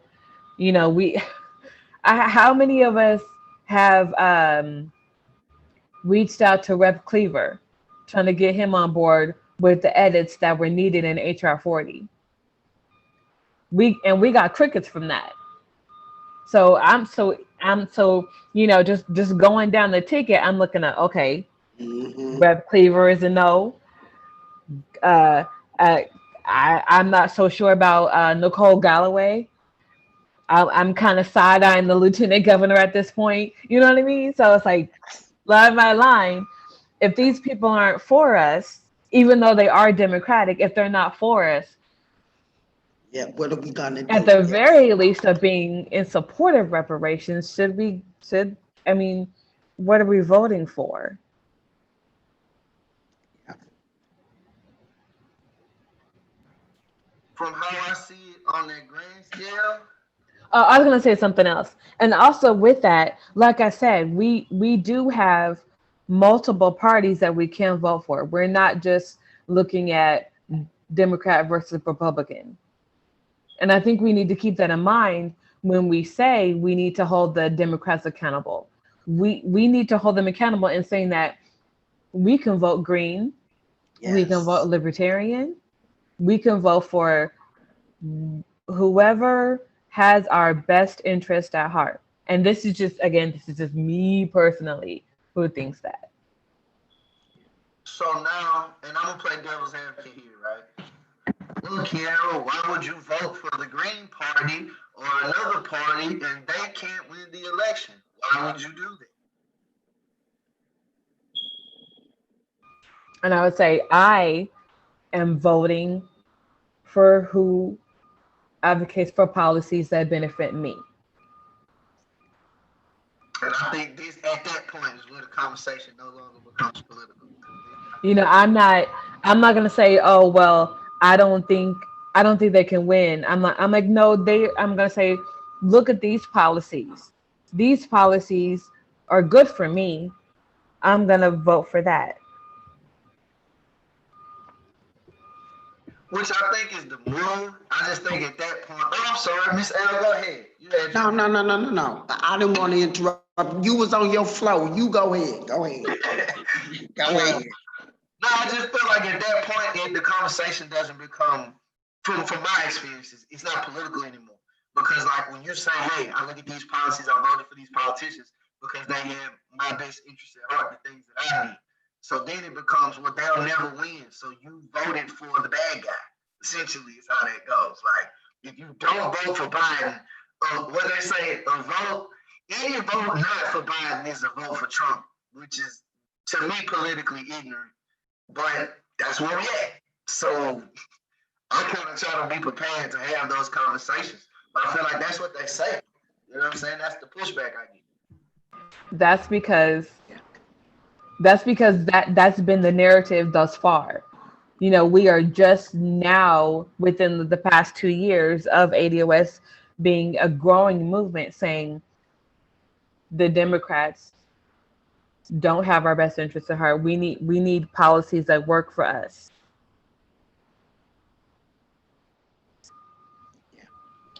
All right, go ahead, Miss Al.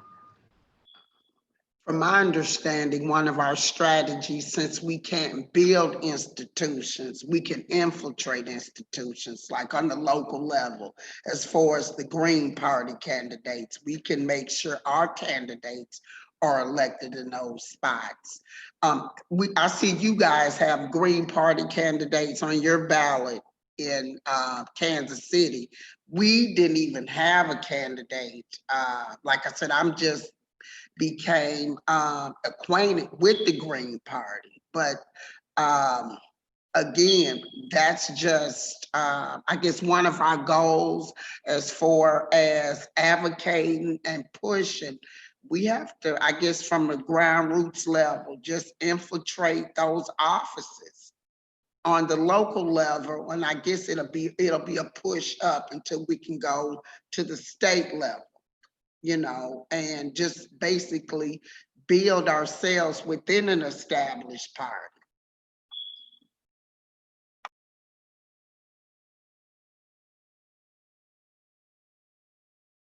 I'm finished, thank you.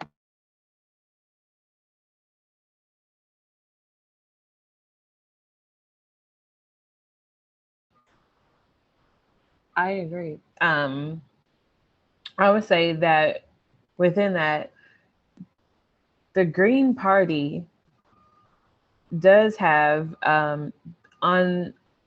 they do show support for reparations.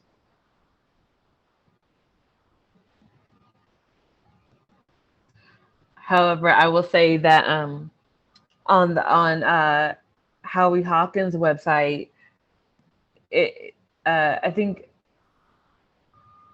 I'm not sure if they've adjusted it since then, but it kind of showed that they said they are in support of the HR 40 bill. So it's kind of like, that's not really a reparations bill for ADOS. So so then it becomes an issue of like, okay, I know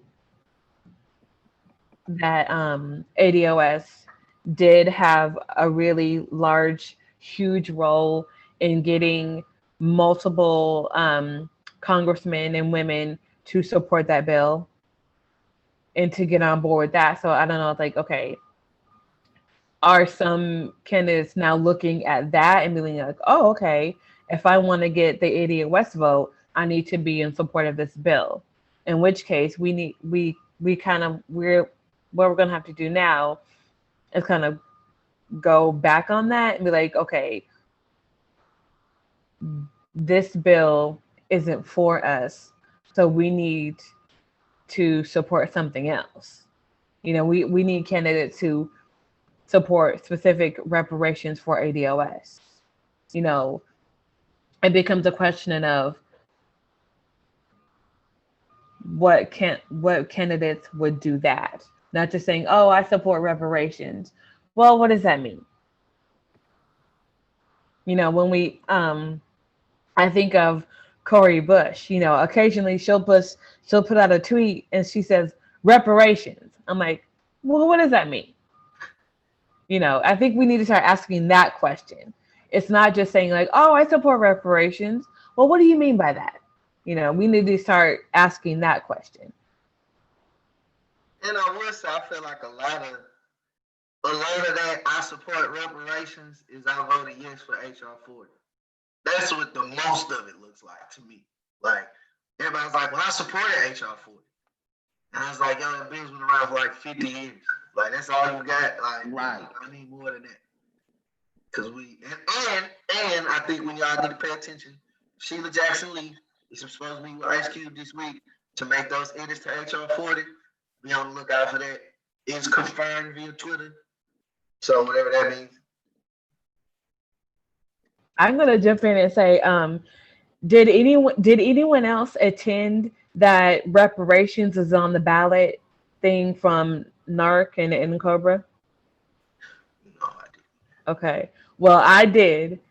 And in that one of the panelists, she said that, and this is a quote from her. She said, you know, there are naysayers out there that say that HR 40 needs to be edited.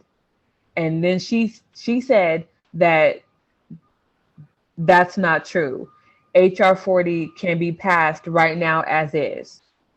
So this was said within that meeting. The title of it is reparations is already on the ballot or something like that.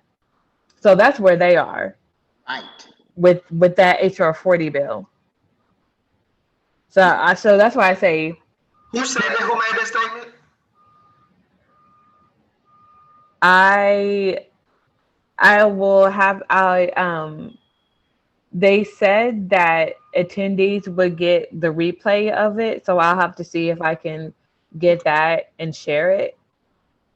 But yeah, so that's why I say within that, the what ADOS case C needs to do is that when people say they support reparations, we need them to clarify what they mean by saying they support reparations. Mm-hmm. All right, go ahead, Miss Al. From my understanding, HR 40 without the edit supports in Cobra. What is that? That not super fund, but that trust fund that they're pushing. HR 40 will not help ADOS if it's passed as is. We know that much. So yeah, they are again, that's their attempt at a money grab. You understand what I'm saying? Basically, they'll eat the reparations up in administrative costs. You understand what I'm saying? We've seen it many times before. I'm done. Thank you. Yeah, we gotta keep that in mind. But those are the edits. Have y'all and I could post them here, but I had saved the edits on my phone for Yeah, go ahead if you can find them. I know there's so much coverage of it on Twitter too.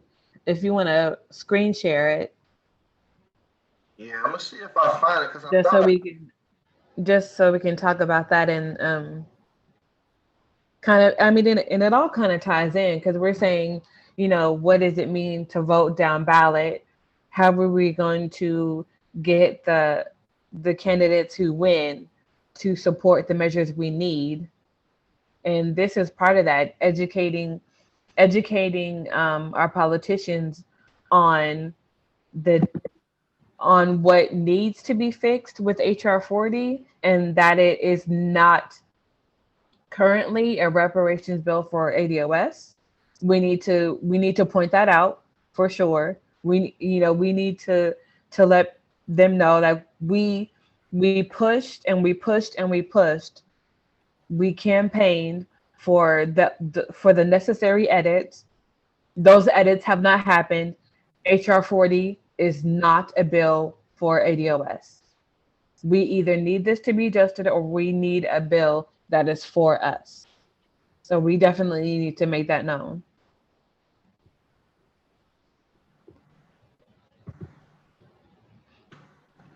So I have a question, and I have a lot of questions, y'all. But posing this to the group because like this is kind of how I've been thinking about the situation. So we all know the work that we do. We read policy, we read books, we have a real political education that we do here with the data and all. And what's been hitting me a lot, it's like a reoccurring theme I'm starting to see myself say a lot. If I have to go in and cross-analyze wealth data, incarceration rates, unemployment, et cetera, and how it affects my community, and then come up with an agenda to fix those issues, what the hell are the people doing that I voted for? Like, what are you doing? Because if I'm doing this, what do you do? Because you're not doing this. Because if you was, I wouldn't need to do it. And so, like, it brings me to the place where I feel like for the past 60 years or so, we've been totally doing politics the wrong way. And the way that we have to move forward has to be very differently than how we've been moving. And I try to get that point across to people, but like for instance, I had a friend of mine, a real close friend of mine. We were having a back and forth on Facebook about incarceration, and he was arguing that Joe Biden isn't the cause to mass incarceration. So he posted an article from the Pew Research Group that says incarceration is down from where it was in 2006. But the way the article's written, it had an excerpt in there where it didn't include like first-time felons or people that had less than 5 years or something to that effect. And I'm like, yo, bro, like that's a lot of people. Like you have to include those people because they're either in jail or leaving. Or they might be in like a halfway house program. They might be on house arrest. That's all included. I think it should be included. Me too. But see, and that's the issue that I have. Like, I feel like, and especially from a black man, this kind of ties into that. The black men that I hear speaking on those types of issues in terms of legislation and policy, I don't believe they come from where I come from. Because like when I hear them speak of these policies, I can very quickly associate how the 94 crime bill affected my life personally. Like very quickly. Like, man, brother got locked up in 98. This was his charges. This is what he had to do. Like it's a one-to-one. I can too. The ADOS life. Some of the people I feel that are in those spaces, like when we talk about black men's voices, I don't think they can. Or they don't see themselves as, well, I did everything right. So if people just did what I did, I'll be fine. And it's like I think that's more of the truth of it. Because, like I said, from the top of us to the bottom of us, every Black American has suffered at the hands of ADOS life. Now there is that narrative that's saying like, oh well, I did this and this, and none of those stuff affected me. So if you had just done this too, then you wouldn't either. Well, that's not true.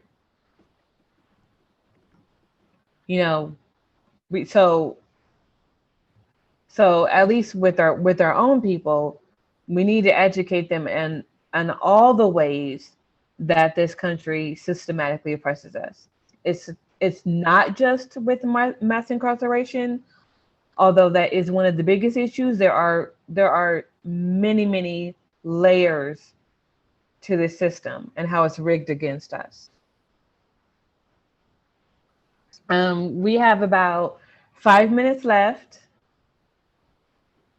So today we unfortunately did not have a chance to actually go through the ballot itself, but you can visit ballotready.org and you just type in your address and then it'll give you a sample of the ballot and from where you live, right down to your neighborhood, I think, or district. So please visit that if you haven't already. Please go through it. And I'm gonna open up screen sharing. Okay.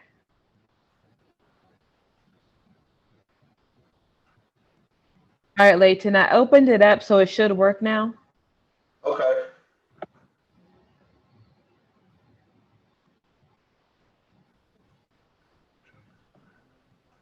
I just wanted to share with you guys the edits for HR 40. Can everybody see that? Okay. Yeah, so these are the edits. I read through them. I apologize if it's a little blurry. Looks like it's a little blurry. But I don't think anything, all of the edits that I see, they don't so this was an important one for I thought, because we say 400 years of slavery a lot, which it has been 400 years of oppression. But in order to make this claim towards our towards the US government, we don't have a lot, I assume, we don't have a lot of records on between 1619 and 1776. But more importantly, between 1619 and 1776, there's nobody to say, hey, you did this to me. It's just i.e. random white people. Whereas after the start of America, now there's a U.S. government, there's a party that we can press. So I thought that was I thought that was a thing. And the 18-month deadline, and something that Al spoke towards those administration fees. Number 2, it talks about no pay for the commissioners, meaning I think they'll get stipends and stuff to like get a hotel and eat, something like that. But in terms of getting paid to do this, and I think that's going to greatly help us as well. But I did just want to share those edits to HR 40 so everybody could have an idea of what we're going to do with that bill.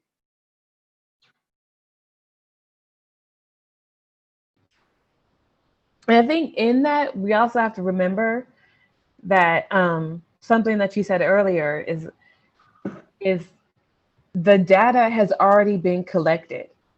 The work is already being done now as to a reparations agenda, to why we have a justified claim for reparations.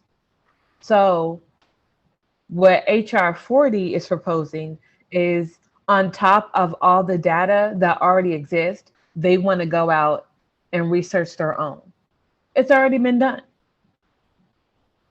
Yes. The work has already been done. All they need to do is compile the existing data and start working on that reparations bill. Say something we have to keep in mind here. HR 40 is like 50 years old. So like at the time that it was created, the data didn't exist.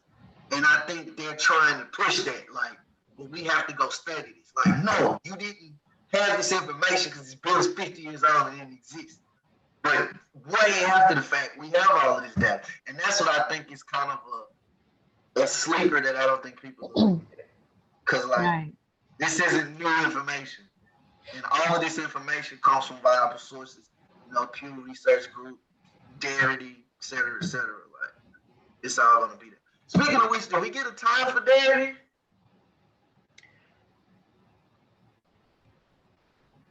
Because what are we supposed to meet with? Well, we will talk more about that later. Okay. That's fine. That's fine. But anyway, so I think that with that, with HR 40, and getting politicians to advocate for reparations, I think we need to, unfortunately, I think we have to come to terms with the fact that edits to the bill have not been made, and that now we've I mean, most of the credit for support getting our Congress reps on board with the bill was us, because we thought, like, okay, we'll get these these edits, but those have largely been ignored. Like we haven't had a lot of support in getting the necessary edits to the bills. Like we've all reached out to Rep Cleaver, and I'm sure some of us, while he was in office, reached out to Rep Clacy in Missouri, in St. Louis. So we just have to, I think now what we really need to do is focus on what do we mean by an ADOS reparations agenda. HR 40 is not that. So we're going to have to educate people on the fact that HR 40 as is not a reparations agenda for ADOS. We need one. Does the passing of HR 40 help us accomplish that? Okay. No. I didn't know. I was asking. No, because you have to remember that in Cobra and NARC are promoting this as an agenda for Black people. Right. So in that, what that would do is like they could say like, oh well, Black people in America, that's your reparations. You're welcome. And while ADOS is saying, no, that's not just for us. That's not our reparation. You understand what I mean? Well, I think the one thing that could turn that very quickly is when we start talking about recipients. Because like it says 1776 to the present. I think that's what's going to turn the corner for us. Because if we're talking about reparative justice from 1776 to the present, that excludes everybody except us for the most part. Because they weren't here. And that's not hard to prove. So when you have Black Americans that say, where's my reparations? And we say, okay, just, prove that your lineage will call themselves Black before 1960. And they won't be able to do it. So I don't know what we would be discussing at that point. Because what we're repairing didn't happen to you. So what are we repairing you for? If you weren't here for that. You know what I mean? Mm-hmm. So I don't know. I can't say if that's the way it's gonna go, but I know based on the edits that we're having, if we're making it about 1776 to the present, that excludes Black immigrants. That excludes basically everybody except ADOS. Now, if they're looking for reparative justice just from Jim Crow and forward, which will be in the 60s to the present, well, I don't think that's a $20 trillion initiative. That's an initiative, but I don't think it's what we've been doing. I think for now, unfortunately, we're at 2 hours and 30 minutes. Okay. We're gonna have to like come back to that on a later date. But for now, I will say that this Tuesday. Well, hold on. I see. Al, you have your hand up. Go ahead, Miss Al. One comment, make sure this is about that ballot, Amendment 1 and Amendment 3. That deals with gerrymandering. So make sure you read up on that. That's very important. Amendment 1 sets the limit for the executive branch. And make sure you read up on that. It's very important. That's all I have. Thank you. Oh no, that's great. And actually on that note, yes, please. So like we're all saying, there's a lot on this ballot. There's a lot of candidates to vote for. There's a lot of offices to vote for. So please, as soon as you can, if you haven't already, visit ballotready.org. Like I said, type in your information. I know a lot of us are casting absentee ballots and early ballots. If you want to visit, or if you want, I think you can go to Union Station to cast an absentee ballot. I'm not sure how late they're open, you might want to go to the voting Missouri voter registration website to learn, but or to figure or to learn how late you can vote in Missouri, or I mean in Kansas City. But yeah. So again, thank you so much for joining us today. I really appreciate you all for giving up a chunk of your Saturday to chop it up with us. If you are watching on YouTube, thank you so much. We really appreciate you as well. Please take a moment to like the video, subscribe to our channel if you haven't already. And again, as always, please, please, please share this with your friends and family. We are on a mission to grow reparations advocacy in Missouri, and you can do your part in that by letting your family and friends know that we exist, that we are here, and that there is obviously tons of good information that was shared today. So thank you so much for being here, and we will see you next Saturday. Bye-bye.